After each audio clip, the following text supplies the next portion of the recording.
नमस्कार, मी प्रवीण कोळपे आपल्या सर्वांचं युवा 360 या मंचावरती स्वागत करतो। आत्ता आपण आहोत सातारामध्ये। सातारा म्हटलं तर कृष्णा वेण्णेचा संगम म्हणजे सातारा, कृष्णा कोयनेचा प्रीती संगम म्हणजे सातारा, शिवप्रभूंच्या पदस्पर्शाने पावन झालेली भूमी म्हणजे सातारा। जिल्हा असो किंवा राज्य असो किंवा दिल्ली असो, आजपर्यंत या सातारा जिल्ह्याने आपलं कर्तृत्व सिद्ध केलेलं आहे। यशवंतरावजी चव्हाण साहेबांची कर्मभूमी आणि जन्मभूमी हा सातारा जिल्हा आहे। समाजकारण, राजकारण, उद्योग, कृषी या सर्व क्षेत्रामध्ये सातारा जिल्हा हा अग्रेसर आहे। आपण जर पाहिलं तर स्वर्गीय यशवंतरावजी चव्हाण साहेबांच्या पासून हा सुरू झालेला प्रवास आज या सातारच्या मातीमध्ये श्रीनिवासजी पाटील साहेब जोपासताना पाहायला मिळतात। आत्ता आपल्यासोबत आहेत सारंगबाबा श्रीनिवासजी पाटील साहेब, श्रीनिवास पाटील फाउंडेशनचे सन्माननीय अध्यक्ष, त्याचबरोबर युवा 360चे सर्वेसर्वा आणि सनबीम इन्स्टिट्यूटचे चेअरपर्सन आपल्यासोबत आहेत सारंगबाबा श्रीनिवासजी पाटील साहेब। सारंगबाबा, आपलं युवा 360 या मंचामध्ये स्वागत आहे। नमस्कार। नमस्कार। खरं तर बाबा, युवा 360 हा उपक्रम युवकांमध्ये पोहोचत आहे। सातारा जिल्ह्यामध्ये खूप या चर्चेचा विषय झालेला आहे। तर युवा 360 ही संकल्पना नक्की काय आहे? युवा 360 म्हणजे नावातच दोन शब्द आहेत, युवा आणि 360। युवकांनी युवकांसाठी चालवलेले व्यासपीठ।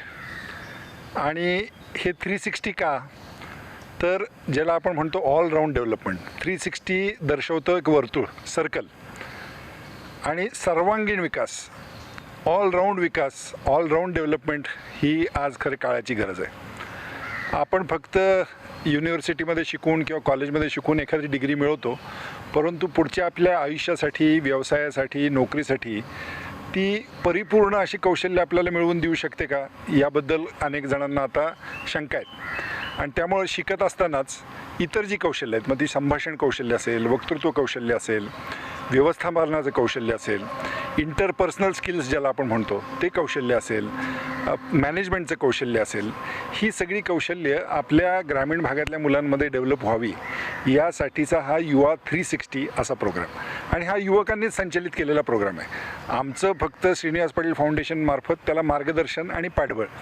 तर जिल्ह्यातल्याच युवकांनी युवकांसाठी चालवलेलं, युवकांच्या सर्वांगीण विकासासाठी चालवलेलं व्यासपीठ म्हणजे युवा 360। खूप सुंदर बाबा। खरं तर युवकांसाठी युवकांनीच चालवलेलं हे सुंदर असं व्यासपीठ आहे आणि त्याला पाठबळ बाबा देत आहेत। बाबा, खरं तर यानंतर माझा दुसरा प्रश्न असा होता की तुम्ही देखील युवक आहात किंवा युवकांचं एक आयडल पर्सन आहात, तर तुमच्या युवक दशेमध्ये तुम्ही काय करत होता किंवा तुमचं जडणघडण कशी झाली? शिकत असताना आपल्याला सर्वांना ठाऊक असेलच की आमचे वडील श्रीनिवास पाटील साहेब हे भारतीय प्रशासकीय सेवेत होते। त्यामुळे दर 2-3 वर्षांनी बदली आणि बदललेल्या ठिकाणी जायचं आणि तिथे नव्या शाळेत प्रवेश घ्यायचा। त्यामुळे शिक्षण माझं सगळं सुरुवात संगमनेर तालुका, जिल्हा अहमदनगर, त्याच्यानंतर पिंपरी चिंचवड, त्याच्यानंतर मुंबई, त्याच्यानंतर परत पुणे, असं वेगवेगळ्या ठिकाणी झालं। परंतु सुदैवानं आईवडिलांच्या काळजीमुळं तसा बऱ्यापैकी हुशार विद्यार्थी म्हणून मी नावलौकिक कमावला। मग ती स्कॉलरशिप परीक्षा असेल, नॅशनल टॅलेंट सर्चची परीक्षा असेल, इंजिनिअरिंग डिस्टिंक्शननी पास झालेलो असेल, किंवा त्यानंतरचं MBA सुद्धा माझं पुण्यात झालं। चांगला विद्यार्थी म्हणून पुरस्कारही मी अनेक प्राप्त केले। आणि मी भाग्यवान आहे की सुशिक्षित आईवडील आणि शिक्षणाची महत्त्व ज्या घरात होतं, आणि अगदी 3 पिढ्यापासून शिक्षणाचं महत्त्व, ज्या घरात शिक्षणाच्या महत्त्वाची जाणीव होती, अशा घरात माझा जन्म झाला। आणि त्यामुळं शिक्षणाच्या बाबतीत कुठेही कॉम्प्रोमाइज न करता शिक्षण हे जरी वेगवेगळ्या ठिकाणी झालं असेल तरी ते मी चांगल्यापैकी तो टप्पा पार करू शकलो। खरं तर शिक्षणाचं बाळकडू हे आपल्याला आपल्या आईवडिलांकडून भेटलं। खरं तर साहेब देखील अगोदर संध्या अधिकारी होते, प्रशासकीय सेवेमध्ये होते आणि त्यानंतर ते राजकारणात आले। आणि खरं तर बाबांच्या माध्यमातून तुम्हाला खूप काही शिकायला भेटलं असेल आजपर्यंत, आणि शिक्षणाच्या माध्यमातून तुम्ही एक समाजकार्य देखील करत आहात। तुमच्या व्यवसायाची सुरुवात नक्की कशी झाली? शिकत असताना सर्वांची अशी अपेक्षा होती की हुशार विद्यार्थी हा UPSC, MPSC किंवा तत्सम काही हे प्रयत्न करेल, परंतु माझा कल हा थोडासा सेल्फ एम्प्लॉयमेंट, एंटरप्रेन्योरशिप ह्याच्याकडेच होता। त्यामुळे शिक्षण माझं MBAचं झाल्यानंतर जरी मी पुणे, मुंबई या ठिकाणी शिकलो असेल आणि माझ्याबरोबरची जवळजवळ सर्व इंजिनिअरिंगचे किंवा MBAचे बॅचमेट्स हे परदेशी स्थायिक झाले, तरी माझ्या डोक्यात एक विचार पक्का होता की आपण जे काही करायचं ते इथंच करायचं। आणि त्यामुळं वयाच्या 25व्या वर्षी मी कराडमध्ये सर्वप्रथम मी आधी 2 वर्ष सीडॅक ह्या भारत सरकारच्या नामांकित संस्थेमध्ये संगणक क्षेत्रातली जी संस्था आहे इथं 2 वर्ष मी 96 ते 98 सर्व्हिस केली आणि मग त्याच संस्थेचं प्रशिक्षण केंद्र मी त्यावेळी देशभरात फक्त मेट्रो सिटीजमध्ये ती प्रशिक्षण केंद्र होती, पण मी त्यावेळी तालुक्याच्या ठिकाणी म्हणजे कराडला 98 साली ते प्रशिक्षण केंद्र काढलं. सनबीम जी आज देशात पहिल्या नंबरला समजलं जातं, अशा सनबीमची सुरुवात त्यावेळी 1998 साली झाली आणि तेव्हापासनं Sunbeam Karad, Sunbeam Pune, Sunbeam Kolhapur असा त्याचा विस्तार होत गेला. त्यामुळे कुठंतरी पहिल्यापासूनच मनातनंच ही इच्छा होती की आपण काहीतरी स्वतःचा व्यवसाय करायचा, त्यातल्या त्यात अजून शैक्षणिक क्षेत्रात करायचा, आपल्याबरोबर इतर सहकारी घेऊन व्यवसाय क्षेत्रात पडायचं आणि कुठं फारसं परदेशी जाण्यात मला पहिल्यापासून इंटरेस्ट नव्हता, त्यामुळे मी हे व्यवसाय हेच क्षेत्र निवडलं. बाबा, माझा दुसरा असा प्रश्न होता की तुम्ही शिक्षणाच्या माध्यमातून समाजकार्य करत आहात. समाजकारण म्हटलं तर समाजकारण आणि राजकारण ह्या एकाच नाण्याच्या 2 बाजू मला वाटतात.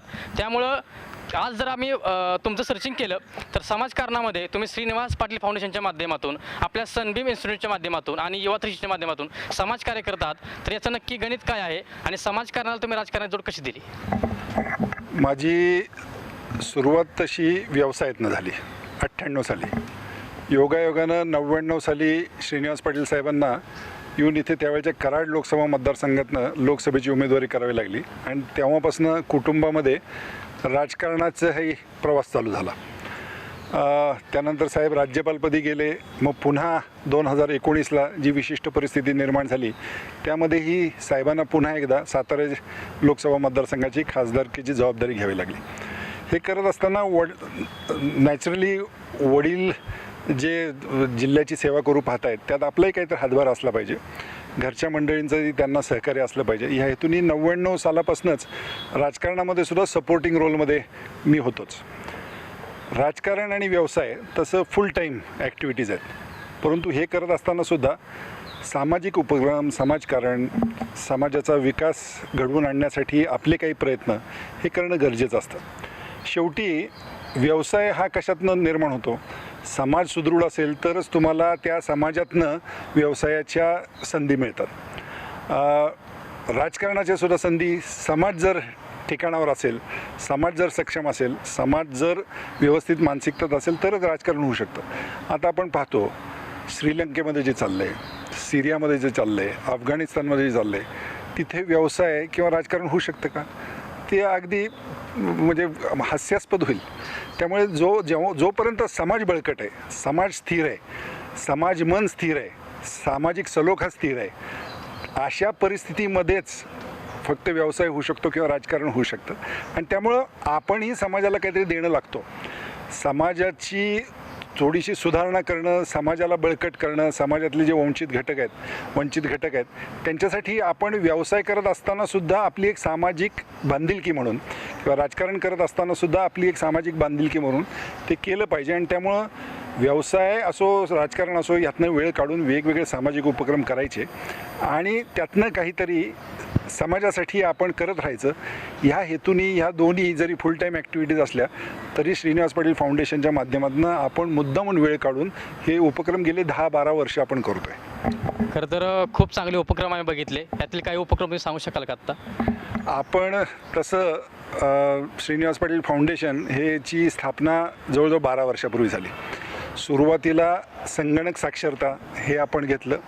जिल्ह्याभरातल्या शाळांना आपण गेल्या 10-12 वर्षामध्ये विविध माध्यमातून, विविध संस्थांकडनं आणून जवळजवळ 500-600 कॉम्प्युटर्स वितरित केले. त्याच्यानंतर आपण डिजिटल साक्षरता अभियानं चालवली. आपण 2012 साली भीषण दुष्काळ झाला होता, त्यावेळी आपल्या जिल्ह्यातल्या महाड, खटाव या विभागात खूप दुष्काळ निवारणासाठी मोठं काम केलं फाउंडेशनमार्फत. साहेबांची 75 झाली तेव्हापासून विशेषतः आपण ग्रामीण भागातल्या महिला आणि ग्रामीण भागातले युवक या 2 घटकांसाठी कायम उपक्रम करत असतो. मग त्याच्यात कृषी लक्ष्मी सन्मान असतील, म्हणजे शेतीमध्ये उत्तम कामगिरी करणाऱ्या आपल्या जिल्ह्यातल्या महिलांचा सन्मान करणं. उद्योग लक्ष्मी आपला जो उपक्रम आहे, म्हणजे वेगवेगळ्या बचत गटांच्या माध्यमातून जे काही छोटे कुटीर उद्योग, छोटे गृहउद्योग महिला करतात त्यांना शोधून काढणं, त्यांना प्रोत्साहन देणं, त्यांना प्रशिक्षण देणं हेही आपण करतो आहे. महाविद्यालयांमधल्या मुलांसाठी कलागुण असतील, त्यांचं वक्तृत्व कौशल्य असेल, त्यांचे व्यक्तिमत्व विकास असेल, यासाठी विविध महाविद्यालयांमध्ये जाऊन आपण प्रशिक्षण घेतो आहे. युवा 360चा अलीकडे आपण प्रोग्राम चालू केलेला आहे. त्याच्या माध्यमातून इंटर्नशिप प्रोग्राम म्हणजे सगळ्या जिल्ह्यातल्या वेगवेगळ्या महाविद्यालयांमधनं जाऊन तिथनं मुलं काही निवडून त्यांना एक महिन्याचा इंटर्नशिप प्रोग्राम देऊन ही जी सगळी 360 स्किल्स म्हणजे ऑलराऊंड स्किल्स डेव्हलपमेंटसाठी आहे तेही आपण करतो आहे. खूप उपक्रम वेगवेगळे चालू आहेत आणि हे सगळं करणं गरजेचं आहे, कारण शेवटी नुसतं आपली ग्रामीण भागातली मुलं पुण्या मुंबईच्या मुलांशी स्पर्धा कशी करणार अशी काळजी व्यक्त करून फक्त काही प्रश्न सुटणार नाहीत. तर आपण आपल्या ह्या मुलांना त्यांच्या शिकण्याच्या वयात काय सुविधा, काय संधी, काय प्रेरणा देतो हे महत्त्वाचं आहे. आणि त्यामुळे फक्त काळजी व्यक्त करून आपली जबाबदारी संपत नाही, तर तसे व्यासपीठ, तशा संधी, तशी प्रशिक्षणं उपलब्ध करून देण्यासाठी आपलं युवा 360 आणि श्रीनिवास पाटील फाउंडेशनच्या माध्यमातून कायम प्रयत्न चालू असतो. खरंच खूप छान बाबा. खरं तर आपण पाहिलं तर युवक हा समाजाचा खूप महत्त्वपूर्ण घटक आहे. भविष्य त्याच्या हातामध्ये आहे आणि त्याचा विकास होणं हे खूप गरजेचं आहे, हे तुम्ही जाणलेलं आहे. त्यामुळं युवकांचा जो संपूर्ण उलाढाल आहे किंवा त्यांचे जे विकास आहेत हे सर्व गोष्टींना आपण युवा 360 या डिग्रीमध्ये होणं गरजेचं आहे, हे बाबांनीच जाणलेलं आहे. आपण जर पाहिलं तर बाबांचं कार्य हे श्रीनिवास पाटील फाउंडेशनच्या माध्यमातून होत असतं. त्याचबरोबर युवा 360च्या माध्यमातून आज त्यांचं कार्य घराघरामध्ये पोहोचत आहे. दुसरा प्रश्न माझा असा होता बाबा की आपला सनबीम देखील इन्स्टिट्यूट आहे, या सनबीम इन्स्टिट्यूटचं कार्य कशा प्रकारे चालतं? मी मगाशी सांगितल्याप्रमाणे आमची सनबीम ही संस्था 1998 साली स्थापन झाली, म्हणजे पुढच्या वर्षी त्याला 25 वर्ष होतात. आणि सनबीमची माजी विद्यार्थ्यांचा परिवार 25,000च्या वर गेलेला आहे. आज जगभरातल्या सर्व नामांकित अशा IT कंपन्यांमध्ये सनबीमचे विद्यार्थी हे आहेतच. कुठली मुलं आहेत ही? देशभरातली मुलं आहेत, आपल्या पश्चिम महाराष्ट्रातली मुलं आहेत, सातारा जिल्ह्यातली मुलं आहेत, अगदी ग्रामीण भागातून आलेली मुलं ज्यांनी इंजिनिअरिंग केल्यानंतरसुद्धा ज्यांना नोकरीमध्ये ब्रेक मिळत नव्हता, असेच विद्यार्थी आमच्याकडे गेले 25 वर्ष आलेत. आणि त्यांना शिकवून त्यांना IT क्षेत्रामध्ये मोठमोठ्या पदावर आज माझी मुलं देशभरात नव्हे दुनियाभरात कार्यरत आहेत. तर सनबीम ही शिक्षण संस्था त्यावेळी 98 साली ज्यावेळी चालू केली त्यावेळी त्याला एवढं मोठं स्वरूप येईल असं वाटत नव्हतं, परंतु आज सनबीम पुणे, सनबीम कराड या दोन्ही संस्थांमधनं दर वर्षाला 1200 मुलं पासआउट होतात आणि उत्तम कामगिरी ते जगभरच्या IT कंपन्यांमध्ये करत आहेत. ही संस्था आता 25 वर्षाची पुढच्या वर्षी होती. माझी विद्यार्थ्यांची मुलं आता शिकायला यायला लागलेली आहेत. आणि तुम्ही जर मला विचारलं तर राजकारण क्षेत्र किंवा संस्था चालक म्हणून व्यवसायाचं क्षेत्र या सगळ्यापेक्षा मला माझा कुठला रोल आवडतो तर मी जवळजवळ 15 वर्ष अध्यापन केलेलं आहे, मुलांना शिकवलेलं आहे. आणि माझी ही सगळे विद्यार्थी आज मोठमोठ्या ठिकाणी आहेत, यश कमवत आहेत, देशात आणि जगभरात संस्थेचं आणि स्वतःचं नाव मोठं करत आहेत. याचा खूप मोठा आनंद मला वाटतो. खरं तर आधुनिकीकरणामुळे खूप मोठ्या प्रमाणावरती प्रत्येक समाजाचा हा विकास होत असतो. आणि आधुनिकीकरण म्हटलं तर संगणक हा खूप महत्त्वपूर्ण विषय आहे. IT सेक्टरमध्ये खूप मोठ्या प्रमाणावरती काम सनबीम संस्थेच्या माध्यमातून सारंग बाबा करत आहेत आणि हेच आपल्याला या ठिकाणी आपल्याला पाहायला भेटलं असेल. बाबा, दुसरा प्रश्न माझा असा होता की आपण जर पाहिलं तर एखादा अधिकारी परीक्षा देतो आणि पास झाल्यानंतर त्याला पुढची परीक्षा द्यावी लागत नाही, परंतु व्यवसायामध्ये तुम्ही काम करत आहात. प्रत्येक राजकीय व्यक्तीला 5 वर्षांनी एक्झाम द्यावी लागते आणि व्यवसायात जर पाहिलं तर प्रत्येक दिवशी त्याची एक्झाम असते. तर व्यवसायामध्ये काय असतील आव्हानं पुढे? व्यवसायामध्ये आपण म्हणलं तसं दररोज एक वन डे मॅच असते. तुम्ही तुमची ग्रोथ थांबवू शकत नाही. आजूबाजूची बिझनेस कंडिशन्स, आजूबाजूचं वातावरण, एन्व्हायरमेंट हे बदलत जातं. विशेषतः आम्ही ज्या क्षेत्रात आहोत, माहिती तंत्रज्ञान क्षेत्रात, त्याच्यात तर दर 2-3 महिन्याला काही ना काहीतरी बदललेलं असतं. त्यामुळे कायम अपडेटेड राहणं, कायम शिकत राहणं, ज्याला लाईफ लाँग लर्निंग म्हणतात, असं केल्याशिवाय या क्षेत्रात माणूस टिकून राहू शकत नाही. तंत्रज्ञानाचं क्षेत्र हे झपाट्यानं बदलत असतं. आपण जर 25 वर्षापूर्वीचा काळ पाहिला, म्हणजे ज्यावेळी आमची संस्था चालू झाली, आणि आजचा काळ पाहिला तर जमीन आसमानाचा फरक आहे. कॉम्प्युटर हे क्षेत्र, म्हणजे कॉम्प्युटर हे उपकरण एकेकाळी इतकं मोठं होतं की एक खोली त्यातनी व्यापली जायची.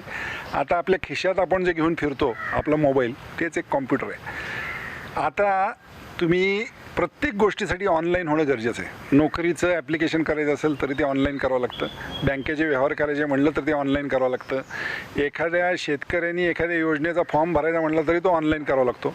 त्यामुळे तुम्ही एकतर ऑनलाईन व्हा किंवा आयुष्यभर इन लाईन म्हणजे रांगेत राहा, असं आता समाजव्यवस्था झालेली आहे. त्यामुळे तंत्रज्ञान हे क्षेत्रच असं आहे. माहिती तंत्रज्ञानाला व्यवसाय हा दररोज बदलत असतो, त्याप्रमाणे स्वतःला बदलत राहणं, नवीन नवीन ज्ञान, नवीन नवीन व्यवस्थापन कौशल्य ही आत्मसात करत राहणं हे गरजेचं आहे. आणि थोड्या बहुत फरकाने जीवनातल्या कुठल्याही क्षेत्रात शिकत तर हवंच लागतं. तुम्ही एकदा स्टॅग्नेट झाला, एकदा फार जास्त स्थिरावला किंवा तुम्ही फार जास्त रिलॅक्स झाला तर मग ती तुमची उतरण तिथनं चालू होते. हा जीवनाचा नियमच आहे. खरं आहे बाबा. खरं तर सातत्य हे खूप महत्त्वाचं आहे. तंत्रज्ञानाचा खूप मोठ्या प्रमाणावर वापर आता होतो आहे. तर आगामी काळामध्ये तंत्रज्ञान म्हणजेच माहिती आणि तंत्रज्ञान ह्या विभागात काय संधी आहेत युवकांना खास करून? प्रचंड संधी आहेत.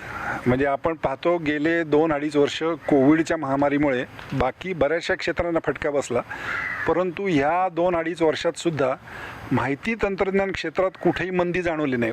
उलट माहिती तंत्रज्ञान IT कंपनीजमध्ये रिक्रुटमेंट जास्त वाढलेली आहे. मी म्हटलं तसं 25,000 सनबीमचे आमचे विद्यार्थी वेगवेगळ्या क्षेत्रात आहेत. माहिती तंत्रज्ञान क्षेत्राचं तुम्ही जर स्पेशालिटी विशेषतः जर मला विचारली तर काय, बुद्धीच्या खेळावरचा हा जोळ आहे. म्हणजे ह्याच्यामध्ये तुम्हाला व्यावसायिक होण्यासाठी खूप मोठी भांडवली गुंतवणूक नाही. यात भांडवल काय, तुमची बुद्धी, तुमचं ज्ञान. आणि त्यामुळेच तुम्ही बघाल या क्षेत्राचा जर तुम्ही इतिहास पाहिला तर भारतीयांचं म्हणजे इंडियन लोकांचं ह्यातलं योगदान आणि त्यांनी अचीव केलेली टप्पे किंवा यशोगाथा भारतीय लोकांच्या फार मोठ्या आहेत. जगातली गुगल असो, मायक्रोसॉफ्ट असो, सन मायक्रो सिस्टम्स असो, अनेक मोठे जे IT क्षेत्रातले कॉर्पोरेशन्स आहेत त्याचे प्रमुख आज भारतीय आहेत. हे कशामुळे? कारण भारतीयांना IT क्षेत्रामध्ये यश मिळवण्यासाठी एक जी उपजत काही गुण लागतात, मग त्यात गणित असेल, बाकीचे टेक्नॉलॉजीचं अंडरस्टँडिंग असेल, हे फार प्रबळ आहे भारतीयांमध्ये. आणि त्यामुळे विशेषतः भारतीय मुलांना ह्याच्यात खूप संधी आहेत. मंदीचा काळ, कोविडचा काळ ह्याला कशालाही न जुमानतासुद्धा गेले 2.5 वर्षामध्ये मी पाहतोय सनबीममध्ये जेवढ्या बॅचेस आणि जेवढे विद्यार्थी आले 95-98% वर मुलांना त्यातल्या नोकऱ्या लागतात. आणि हे सगळं भांडवल ह्यात मी म्हटलं तसं फक्त बुद्धी. तुम्ही कुठल्या तरी उद्योगपतीचे चिरंजीव असला पाहिजे, तो वारसा तुमच्याकडे पाहिजे तरच तुम्ही ह्या उद्योग व्यवसायात येऊ शकता असं काही नाही. अगदी ग्रामीण भागातली मुलंसुद्धा ज्यांची थोडीशी कष्ट करायची, ज्ञान मिळवण्याची प्रवृत्ती आणि मानसिकता आहे, ते सुद्धा मुलं येऊन अगदी ग्रामीण भागातली मुलंसुद्धा ह्यात खूप मोठे यश मिळवत आहेत. हे गेले अनेक वर्षापासून पाहतोय आणि तोच ट्रेंड ह्याच्या पुढेही चालू राहील. बुद्धिमत्ता हेच तुमचं भांडवल, कष्ट हेच तुमचं भांडवल, ह्या 2 गोष्टीवर आधारित असलेलं क्षेत्र आहे. त्यामुळे ह्यात सगळ्यांना खूप मोठ्या संधी मला तरी पुढच्या अनेक वर्ष दिसतात. खरं आहे बाबा. जर कष्ट असेल तर कोणतंही क्षेत्र आणि त्यात सक्सेस होणं हे कमी नसतं. म्हणजे कष्ट हेच भांडवल आणि बुद्धिमत्ता हेच भांडवल असं बाबांनी आपल्याला सांगितलं आहे. सनबीम संस्थेच्या माध्यमातून खूप चांगल्या प्रकारे IT सेक्टरमध्ये बाबांचं कार्य आहे. बाबा, आता माझा तुमच्या वैयक्तिक जीवनावरती माझा पुढचा असा प्रश्न होता. आपण खासदार पुत्र आहात आणि खासदार पुत्र म्हटलं तर काही गोष्टी ह्या तुम्हाला सोयीच्या झाल्या असतील किंवा तुम्हाला त्याचा उपयोग देखील झाला असेल खूप मोठ्या प्रमाणावरती. परंतु माझा सर्वसामान्य असा प्रश्न आहे, खासदार पुत्र किंवा माजी सिक्कीम राज्यपाल आपले साहेब होते आणि त्यांचा एकंदरीत वारसा बघता तुमचा संघर्ष आणि कर्तृत्व काय आहे? अनेक लोकांना असा गैरसमज असतो की मोठ्या माणसाचा पुत्र असला की बरंचसं किंवा मुलगा मुलगी असलं तर तुम्हाला बरंचसं सोपं होतं. आता वारशाने फक्त इस्टेट मिळते, बाकी तुम्हाला तुमच्या कर्तृत्वावरच कमवावं लागतं. ज्यावेळी मी 98 साली व्यवसाय चालू केला त्यावेळी माझे वडील अजून सरकारी नोकरीत होते. त्यांच्या PFमधनं जमलेले काही थोडेसे 5-7 लाख रुपये आणि मी जी 2 वर्षाची नोकरी केली होती त्यातनं माझं सेविंग असलेले 2-3 लाख रुपये, ह्याच्यावर बाकीचं बँकेचं भांडवल घेऊन मी चालू केलं. व्यवसायसुद्धा अशा क्षेत्रात होता जिथे वडिलांच्या पोझिशनचा किंवा वडिलांच्या नावाचा काहीच उपयोग नाही, माहिती तंत्रज्ञान क्षेत्रामध्ये आणि तेही शिक्षण क्षेत्रामध्ये. त्यामुळे ते कुणाचा मुलगा आहे हे बघून काही कुणी ॲडमिशन त्याच्यासाठी घेत नाही. आता तुम्ही म्हणाल बाकी क्षेत्रामध्ये वारशाने मिळतं का, तर ठीक आहे, आईवडिलांची जी पुण्याई असते, नाव असतं ते चांगलं असलं तर आपल्याकडे बघण्याचा जनतेचा दृष्टिकोन हा एक चांगला सकारात्मक होतो, हे नक्की. परंतु फक्त तुम्ही कोणाचे तरी पुत्र आहात म्हणून लोक तुम्हाला व्यवसायात किंवा राजकारणात आपोआप यश देतील किंवा तुमच्या पाठीमागे उभं राहतील, हे गृहीतक मात्र काही फारसं खरं नाही. आपल्याला आपल्या कष्टाने कमवावं लागतं, आपल्याला आपल्या कष्टाने ते नाव राखावं लागतं, आपल्याला आपल्या कष्टाने लोकांची मनं जिंकावी लागतात. आणि त्यामुळं वारसा हक्काने काहीतरी मिळेल, हक्क तर तो नाहीच, पण वारशाने आपोआप काहीतरी मिळेल ह्याच्यावर माझा विश्वास नाही. आपण स्वतः त्याच्यासाठी कष्ट घ्यावे लागतात, आपण स्वतः लोकांमध्ये जाऊन काम करावं लागतं, लोकांच्या अडचणी सोडवाव्या लागतात. आपण लोकांपैकीच एक आहोत असं कुठलाही अहंकार न बाळगता आपल्याला त्यांच्यात वावरावं लागतं. अडी अडचणी समजून घेतल्या, लोकांच्या अडीनडी सोडवल्या की मग आपोआप लोक काय घ्यायचा तो निर्णय घेतातच. नाही, खरं आहे बाबा. वारसा हा खरं तर हक्काने येत नाही, तो आपल्या कर्तृत्वातून येतो आणि हे कर्तृत्व आपल्याला समाजामध्ये पाहायला भेटतं. त्यामध्ये तुम्ही देखील याचं अप्रतिम उदाहरण आहात असं मला वाटतं. आणि शिवाय वारसा मोठा असला की तुमची जबाबदारी फार मोठी असते. हो, नक्कीच. वडिलांचं नाव मोठं आहे, चांगलं आहे, ते जपणं, त्याला कुठेही तडा जाऊ न देणं, त्यांची जी नाव आणि कीर्ती आहे त्याच्याप्रमाणे आपण कायम वागणं आणि कुठंही त्या गोष्टीला, त्या प्रतिमेला तडा जाणार नाही ह्याची पदोपदी काळजी घ्यावी लागते. त्यामुळे अनेक मर्यादा येतात. विशेषतः राजकीय वाटचालीमध्ये आपल्याला मर्यादांचं भान ठेवून वागावं लागतं. ही जशी वारसा तुम्हाला चांगला असला, आईवडिलांकडनं ते मिळालेलं असलं, तर ही जशी जमेची बाजू आहे, तशीच दुसरी काळजीची बाजू किंवा मर्यादेची बाजू ही आहे की ते जपणं, सांभाळणं, त्याला तडा न जाऊ देणं, ही फार मोठी जबाबदारी आणि मर्यादा आपल्याला पाळाव्या लागतात. नाही, खरं आहे बाबा. म्हणजे समाजामध्ये नाव करायला वेळ लागत नाही, परंतु ते नाव टिकवायला हा खरं तर खूप आव्हानाची बाजू असते किंवा ती खूप मोठी गोष्ट आहे. आणि ते तुम्ही आव्हान एक समर्थपणे पेलत आहात. सातारा जिल्ह्यामध्ये खूप मोठ्या प्रमाणावरती आपलं काम चालू आहे आणि खासदार साहेबांच्या माध्यमातून तुम्ही देखील समाजकार्यामध्ये खरं तर खूप असं उत्स्फूर्तपणे समाजामध्ये काम करत आहात. खासदार साहेबांचा विषय आलाय म्हणून सांगतो की आता समाजामध्ये आत्ता सातारा जिल्ह्यामध्ये तुम्ही काम करत आहात. पुढील आव्हानं काय असतील सातारा जिल्ह्यासाठी? सातारा जिल्ह्यासाठी आव्हानं हीच आहेत की आपण थोडासा पुढची पिढी आत्मविश्वास गमावून बसते का काय असं वातावरण नेहमी मला जाणवतं. प्रत्येक ठिकाणी मी जातो, विशेषतः शैक्षणिक उपक्रमांमध्ये जातो, त्यावेळी पालक किंवा शिक्षक किंवा विद्यार्थीसुद्धा कायम थोडंसं ह्या भावनेने ग्रासलेले दिसतात की पुण्या मुंबईच्या मुलांची आम्ही स्पर्धा कशी करणार.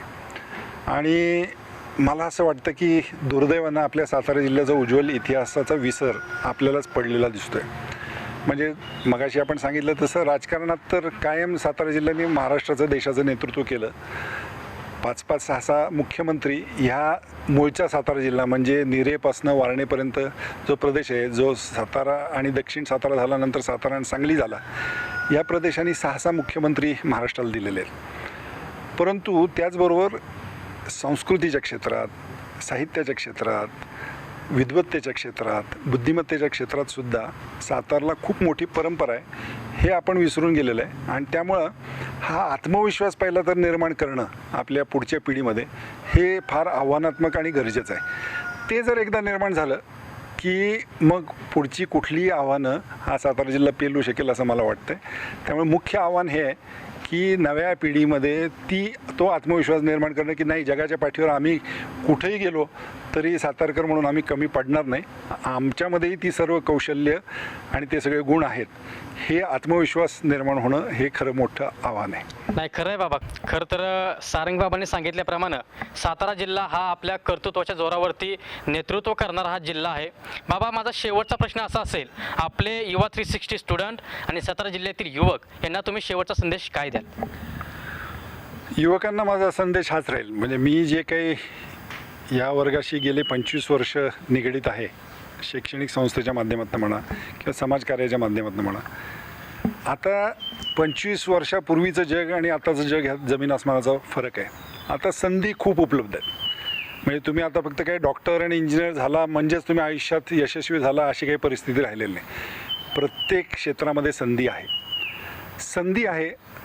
त्याचप्रमाणे अनेक नव्या गोष्टीही निर्माण झालेल्या आहेत ज्याच्यामुळे डिस्ट्रॅक्शन आहेत, ज्याच्यामुळे आता खऱ्या अर्थानं सावधपणे युवकांनी पावलं टाकण्याची गरज आहे.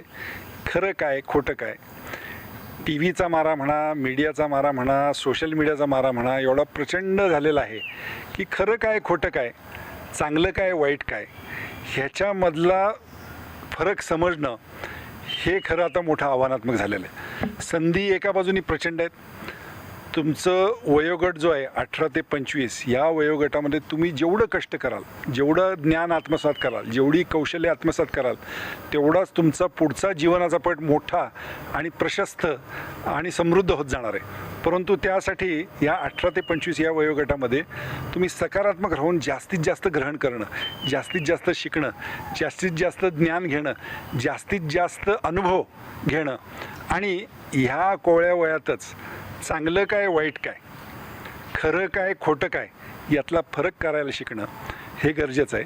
आणि आता जग मी मगाशी म्हटल्याप्रमाणे असं झालेलं आहे की हे जग ज्ञानाच्या कक्षा, तंत्रज्ञान, बाकी सगळ्याच गोष्टी, आपल्या आजूबाजूचं वातावरण हे जवळजवळ दररोज बदलतं आहे. तर म्हणून त्या बदलत्या वातावरणाशी, बदलत्या जगाशी समरस राहण्यासाठी, अप टू डेट राहण्यासाठी तुम्हालाही बदलता आलं पाहिजे, नवीन नवीन गोष्टी शिकता आल्या पाहिजेत.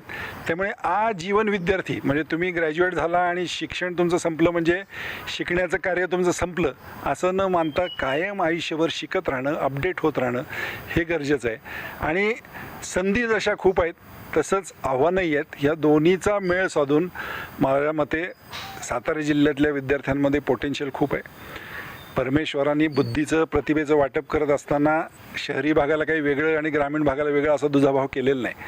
तो आत्मविश्वास स्वतः ठेवून प्रचंड ज्या मोठ्या संधी आहेत त्या संधी जर आपल्याला ज्याला म्हणतात ग्रॅबिंग द ऑपॉर्च्युनिटीज करायचं असेल तर 18 ते 25 या वयोगटामध्ये खूप आपण काम केलं पाहिजे, सकारात्मक राहिलं पाहिजे, नवीन नवीन कौशल्य, नवीन नवीन गोष्टी शिकल्या पाहिजेत आणि त्या शिकण्यासाठी ही 7-8 वर्ष जी आहेत ती अतिशय महत्त्वाची आहेत. हाच माझा सर्व आपल्या युवक मित्रांना संदेश राहील. खरं आहे बाबा, संधी खूप आहेत परंतु पुढे आव्हाने देखील आहेत हे आपण सांगितलं. खरं तर ज्ञान ही गोष्ट विस्तारित झालेली आहे, ते आत्मसात करणं हे युवकांचं काम आहे. सारंग पाटील हे आपल्यासोबत आता आहेत आणि त्यांचं बोलणं आपण सर्वांनी ऐकलं असेल. खरं तर बाबा, आपण वेळात वेळ काढून आम्हाला बहुमूल्य असा आपला वेळ दिला त्याबद्दल आपले खरं तर मनपूर्वक आभार. एक कुशल संघटक, एक कुशल अभ्यासक असं आपले सारंगबाबांची ओळख आपल्याला पाहायला भेटलेली असेल आणि आपल्या सर्व अभ्यासाचा सातारा जिल्ह्यातील अशा अनेक युवकांना पुढील काळामध्ये उपयोग व्हावा हीच आमच्या सदिच्छा राहतील आणि तुम्हाला देखील आमच्याकडून खूप खूप शुभेच्छा. थँक्यू. धन्यवाद बाबा. Thank you so much.